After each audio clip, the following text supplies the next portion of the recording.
Good morning, everyone, or afternoon, or evening, whatever time it is for you. I hope everyone is doing well. I am Haunted Corgi. Normally, you see me streaming on Twitch, or if you don't, you should definitely check me out because we have a lot of fun in my channel and my streams. I am known as the mother of corgis, and I also play scary games for the most part. I do the occasional game with some friends like Sons of the Forest, things like that. However, today we are making a special video for you guys. And we are making a video of the history of the Mejai in Forewarned. Yes, I have all 160 lore pages that are currently out. We are going to be going over that for the history of the Mejai. Just so that way, everyone, if you want to watch this, you can. If you don't want to, you don't have to. However, I will let you guys know that there is a spoiler warning in effect. Hi, this is me. Well, not really me, but you know what I mean. Anyways, I hope everyone is having a wonderful day, evening, night so far. And if not, I really hope it gets better for you because you deserve it. Alright, as you can see, we are in my lobby for Forewarned. Give you a little bit of a tour because Forewarned did have an update recently. So we now have an achievement board, a challenge board, excuse me, that you can do all of these things. As you can see, I've already completed a couple of them. So you get challenge points for this. You have your relic room, which is where I have all of my gummy mummies, as one of my very good friends marks them. Those are actually known as ishtabis in the game. I have all my relics, but I don't quite have all of the rare artifacts yet, so we are working on that. And as you can hear, yes, I do have corgis in the background. Minna! And I will turn on for you guys, since you've probably never seen my corgis before. I will turn on corgi cam for you guys because they are cute, they are cuddly, and you'll love them both. I do have a third corgi. The one you see in the chair back there is a cuddle clone of corgi who I had. Don't mind him. That's Minna. The little dark-haired one is Minna. The blonde-haired one that you see is Thorgy.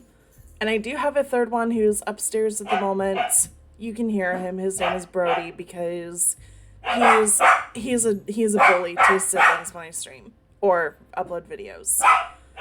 Anyways, without further ado, let's get into this. Yes, as you can see, I do have all of the pages here. I've verified all of them. It's a lot of fun.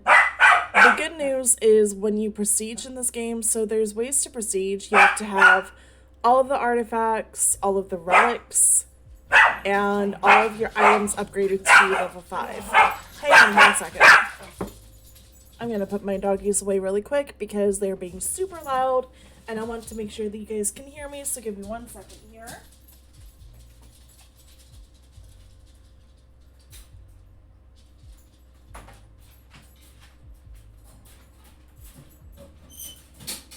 Alright. Sorry about that. That's much better. Now you should be able to hear me. And we won't have an issue. So we are going to be going over the lore today of the Mejai, who they are, what they serve their purpose for, and it's going to be fun. I will 100% apologize now because I am more than likely going to butcher at least half of these names. Please don't come after me. Names are not my strong suit. So without further ado, here we go. Again, warning, there are spoilers in effect. During the 18th dynasty, Pharaoh Pedimet II grew paranoid of conspiracies forming to overthrow his rule.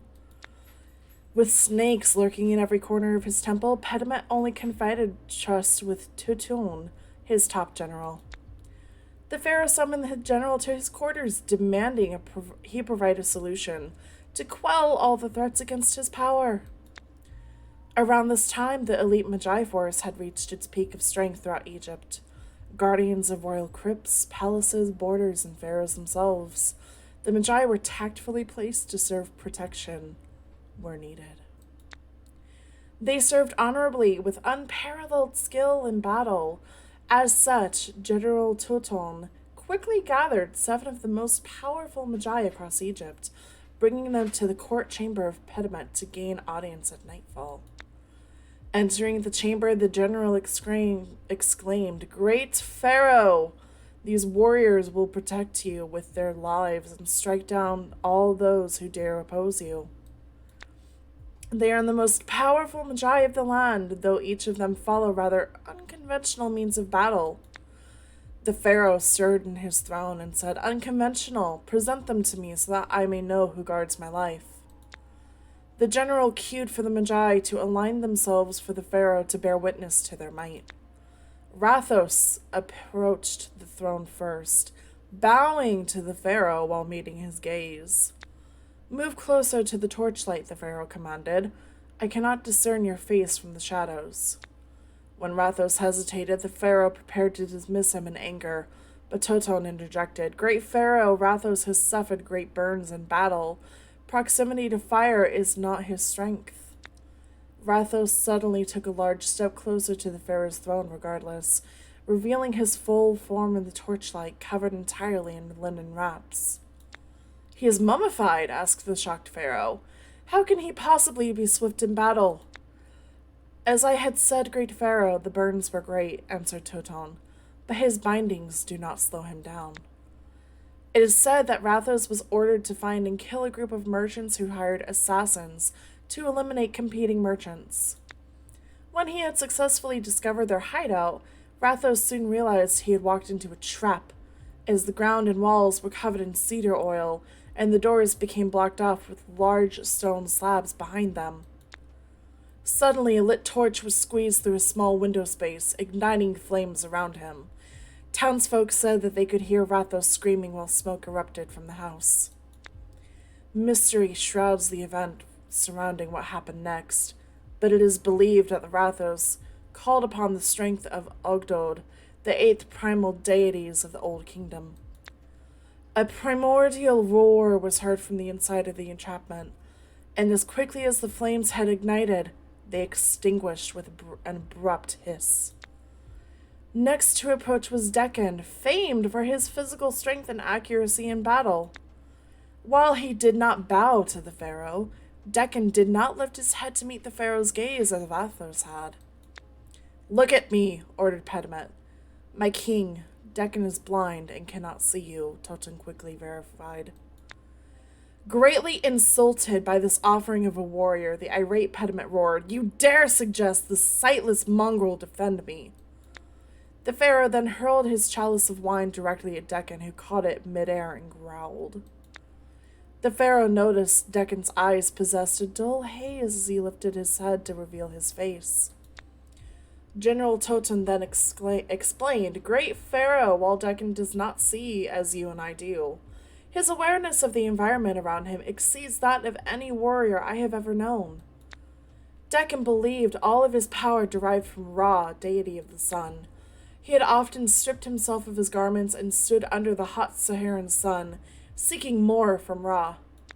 This eventually led to the boils forming across his skin, as well as the blindness as he would stare directly into what he believed to be Ra himself." Ulfris presented himself before the pharaoh next, boldly appearing in the torchlight to reveal his figure. The pharaoh, dismayed, asked, "What sort of trickery is this?" For what Pediment had seen was a replica of his own self looking back upon him. Ulfris briefly took a step outside of the torchlight, returning into view then with the liking of General Toton. "That is enough, Ulfris," said the general. "Great pharaoh, as you can see, this warrior flourishes in the skill of depicting those around him." "Interesting," said Pediment. "But what use does this have in guarding me? Surely my enemies will recognize the deception rather quickly." Toton explained, "Ulfris is the master of infiltration, my king, and will snuff out any dangers before they even manifest themselves." Toton was correct in his description of Ulfris. for the warrior had deterred many threats against the royal family and upper-class aristocrats throughout his service. One such instance was during the plot against Shakir, a silk trader from Nagash Shalabab. Shakir's twin brother, Herban, had grown envious of his accumulated wealth and success, so he planned to murder his brother and take his place. One day, Herban led Shakir outside of a bazaar in Nagash Shalabab, promising to introduce him to an interested buyer of silks in bulk. When far enough from the bazaar and isolated in an alley, Herban moved to stab Shakir with a serrated blade, but the attack was blocked by Shakir with a smile on his face. Herban suddenly witnessed who he thought to be his brother transform into Ophrys. Herban was found with large puncture wounds, slain in the alley. The pharaoh leaned forward in his throne, scanning the chamber around him. You told me I would have 7, Guardian Mejai General, no? Just then, a face appeared seemingly out of thin air from the shadows, mere feet from the pharaoh's throne. Speechless, the pharaoh looked towards the general for an explanation, who smiled proudly and said, "This warrior is known as Nekref the Shadow." The general continued, "Nekref uses darkness to his advantage to strike enemies from the shadows. His stealth is unmatched, and by the time his foes see him, it is too late for them. It remains unclear as to how Nekref gained his power. Rumors suggest Nekref entered an unholy covenant with the dark priesthood of Setek worshippers. The priesthood offered Nekref the speed of a jackal and the strength of an ox, so long as he moves within the darkness. However, they demanded the life of Nekref's lover in exchange for these powers. Nekref, thinking he could trick the priests, brought forth a sarcophagus with a long rotting corpse from a nearby crypt. After his powers were granted, the Setek worshippers became privy to the deception and bound the false sarcophagus to his back with chains with a permanent spell. Despite this, Nekref had grown so powerful that even an extra burden did not slow him down. He slayed all of the priests for their transgressions and continued his service as Mejai. After these events transpired, Nekref's foes always heard the rattling of chains shortly before their demise, although they still could never quite see him coming. "Allow me to introduce the 5th Mejai," started Toton, but Pediment interrupted. "I've seen enough! These warriors will do." Just then, a knock on the chamber door echoed throughout the hall, and each Mejai turned, posed for battle. From the darkness crept in a Akar, high priest and ritual master of the pharaoh. The general gave a signal, and the Mejai stood down. "What is it, priest, that you should interrupt this audience?" demanded Pediment. Akar answered, "My king, as skilled as these warriors may be, these are still mortal coils made but flesh and bone." He continued, "Allow me to perform a ritual that will extend their lives to protect you for eternity, at the cost of 1 drop of your royal blood. So long as your blood flows, these warriors will never fall." Toton remarked in anger, "No, Akar, I am aware of your reputation in blood magic, and I will not allow these warriors to undergo your abominable ritual." Pharaoh Pediment arose from his throne and roared, "Silence, General! I will hear what this ceremony entails." Akar proceeded to explain, "Each of these Mejai are to bring their most prized possessions to the ritual chamber. A circle of protection shall be marked on the ground with 1 rune per warrior." Akar then withdrew an ancient dagger from his robes, presenting it as well as a golden chalice to the pharaoh. He continued, "Performing this rite with their beloved possessions will ensure their bodies are bound to our physical realm, while the drop of your blood will ensure their souls remain in service to you." Before the general could argue, Pediment exclaimed, "These Mejai will be granted immortality so long as I breathe, a blessing and honor. We shall proceed with this ritual, and I will not be overtaken by usurpers." The Mejai returned the next evening, each bringing their most own treasured relics, placing them atop the pre-drawn rune in Akar's ritual chamber. They organized themselves around the circle, and the pharaoh's blood was drawn from the tip of his finger with the dagger into the chalice. A car began to chant, at which point the general almost interceded, if not for the raised hand of the pharaoh. Ah! Hang on. The circle around them began to glow a faint red, growing brighter as the blood from the chalice was poured into the crevices of each rune on the ground. The torches in the chamber suddenly extinguished, and each Mejai let out a blood-curdling scream.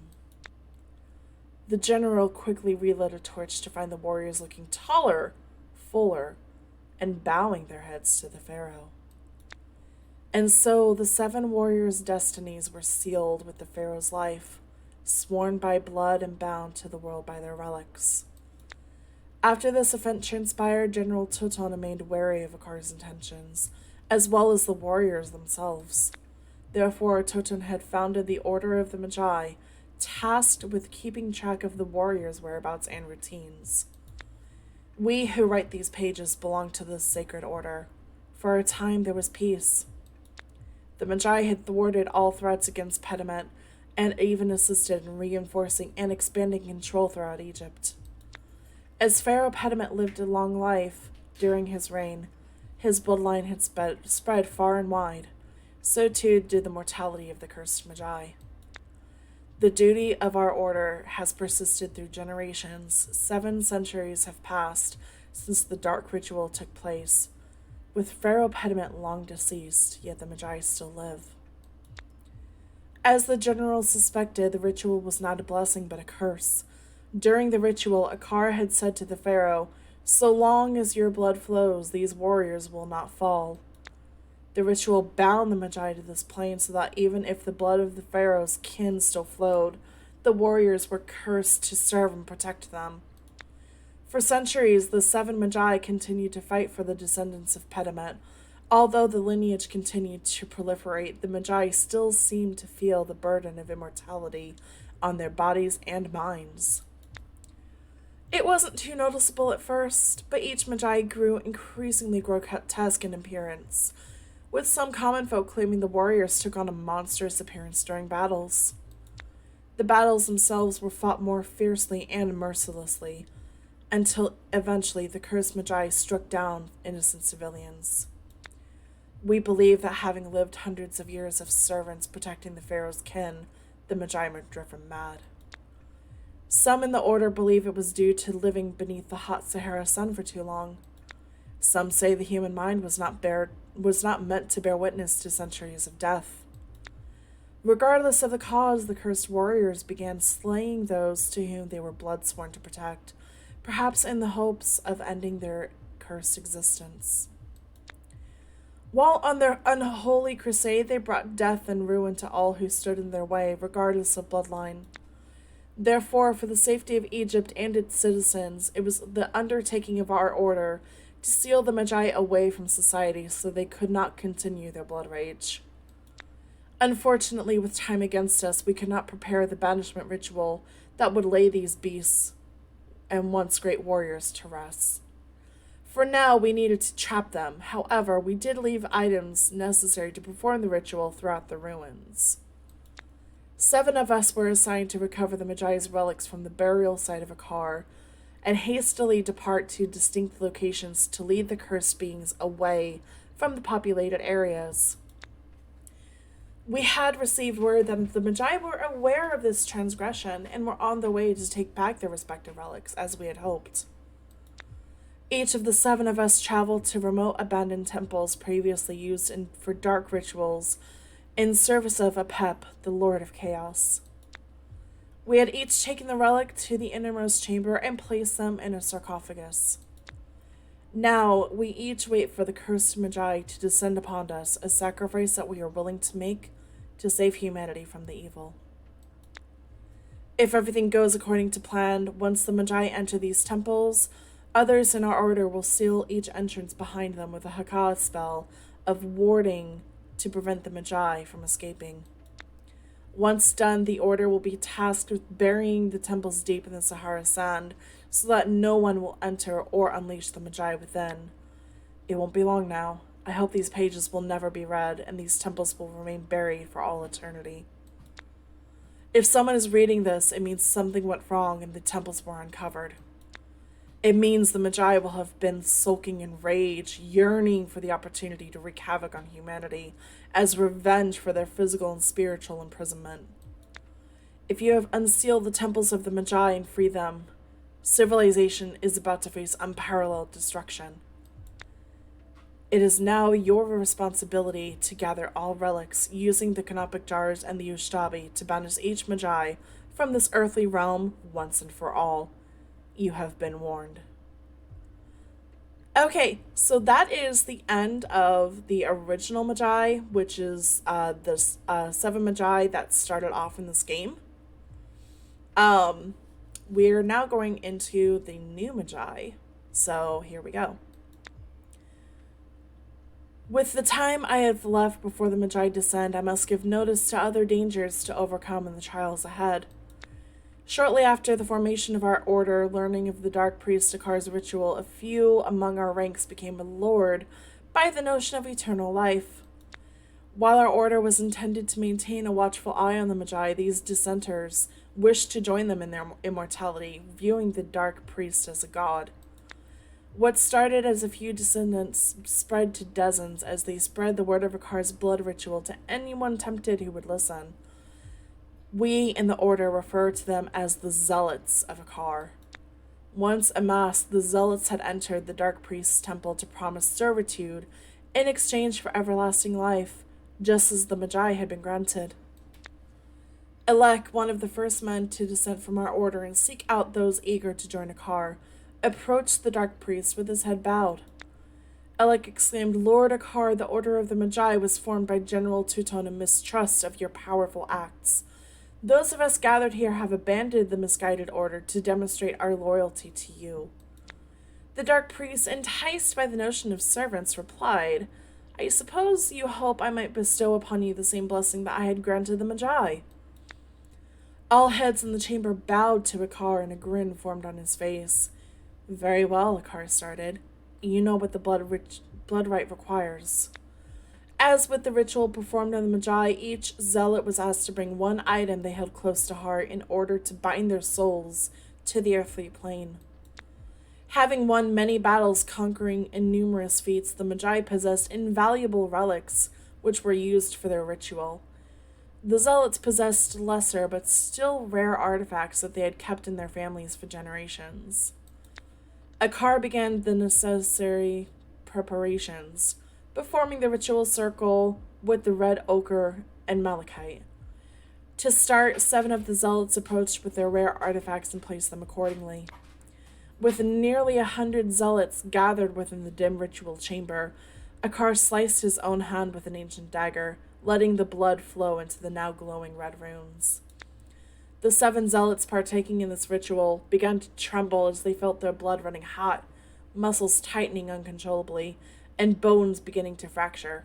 Screams echoed through the chamber.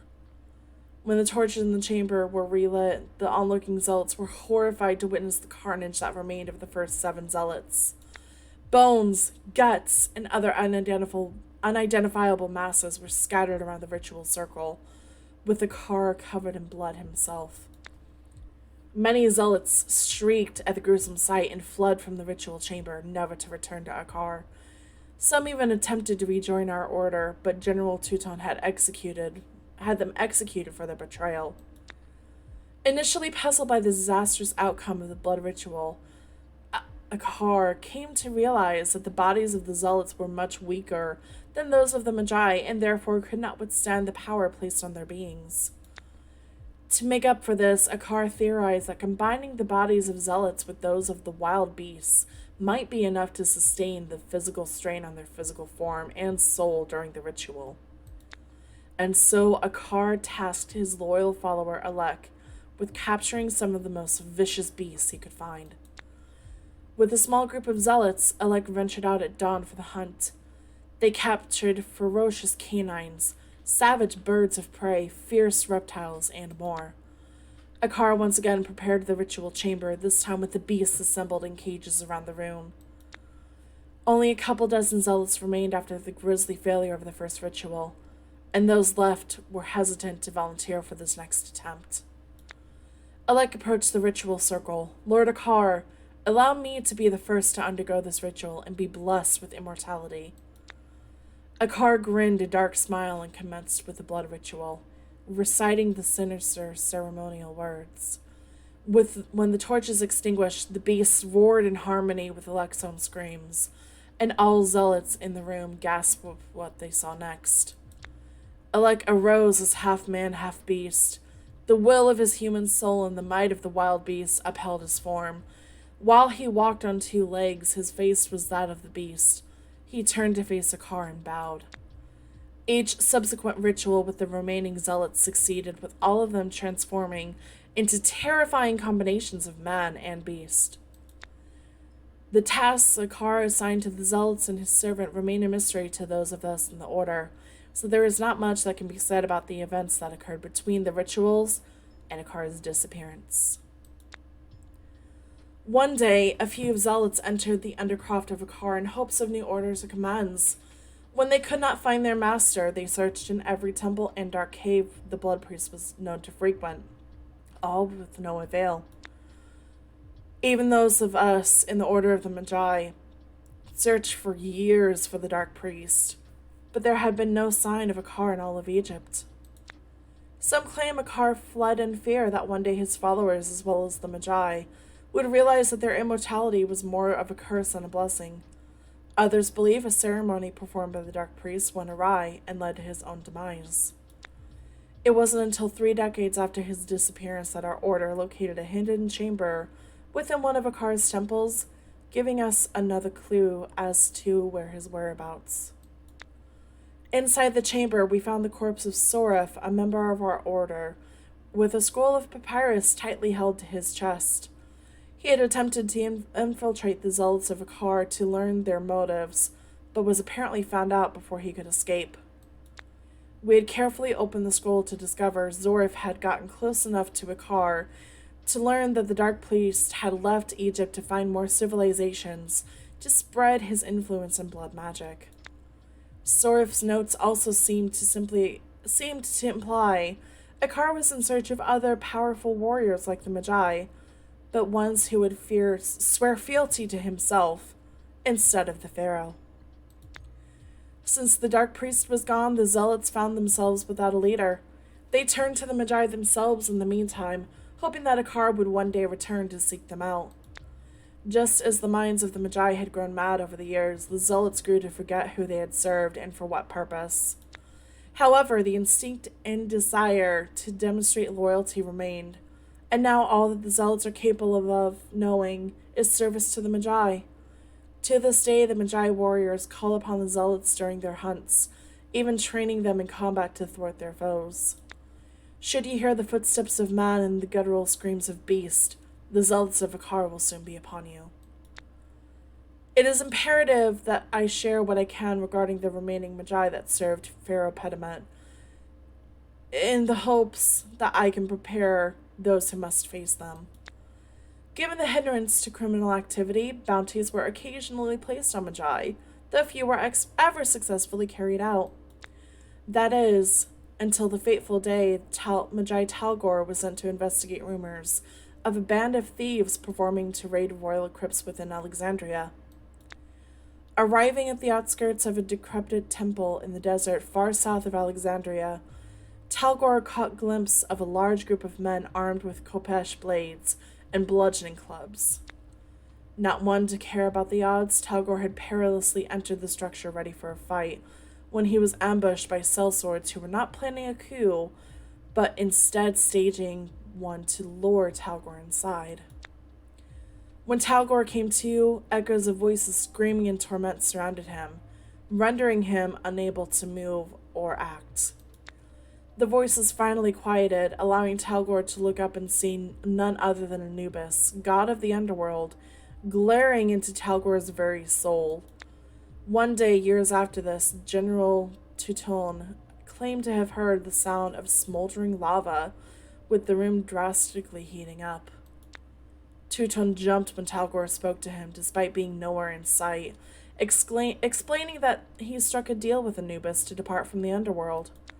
This deal seemed to come at a price, For while Talgor believed he had escaped intact, he was forever from that day concealed from the naked eye and the blistering hot to the touch. Talgor was forced to bid farewell to his family, as his presence would only harm them. However, General Teuton ensured Talgor his service would be most valuable as one of the elite Mejai. Few possess a tale as disturbing as the sixth member of the elite Mejai, Atamon the Abominable, also known as the Flesh Welder, the Necromancer, and the Surgeon. During his time guarding the pharaoh, Atamon became acquainted with the Dark Priest Akar, who tasked the Magi with bringing back the bodies of slain forces to his undercroft.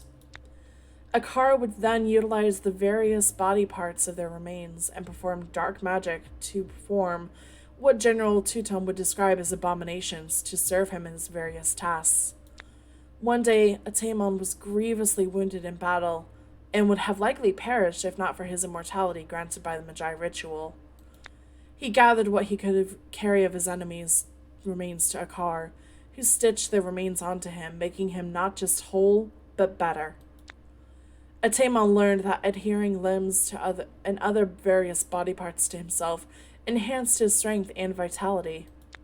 He learned the dark magic necessary to perform this task himself from Akar, and even became skilled at creating his own abominations to fight alongside him in battle. Over the years, when Atamon would slay a mighty foe, he removed a part of them and augmented it to himself, always improving himself as time went on. But these adornments came with a cost. With every eye he attached to himself, the more sensitive to light he became. With every limb he added, his movement would grow more encumbered. Ultimately, Atamon the Abominable was the first of the Magi to become mad. Some suspect that the flesh he had adorned himself with still possessed the souls of their original owners, seeking vengeance. Alright, that is all 160 pages of the lore of Forewarned and the story of the Magi. I hope you guys enjoyed this. Make sure to check me out on twitch.com. My username is Haunted Corgi. I play Thursdays and Fridays starting at 7 o'clock EST and Sundays starting at 11. Guys, please stay safe, stay healthy, and I will see you guys later. Bye!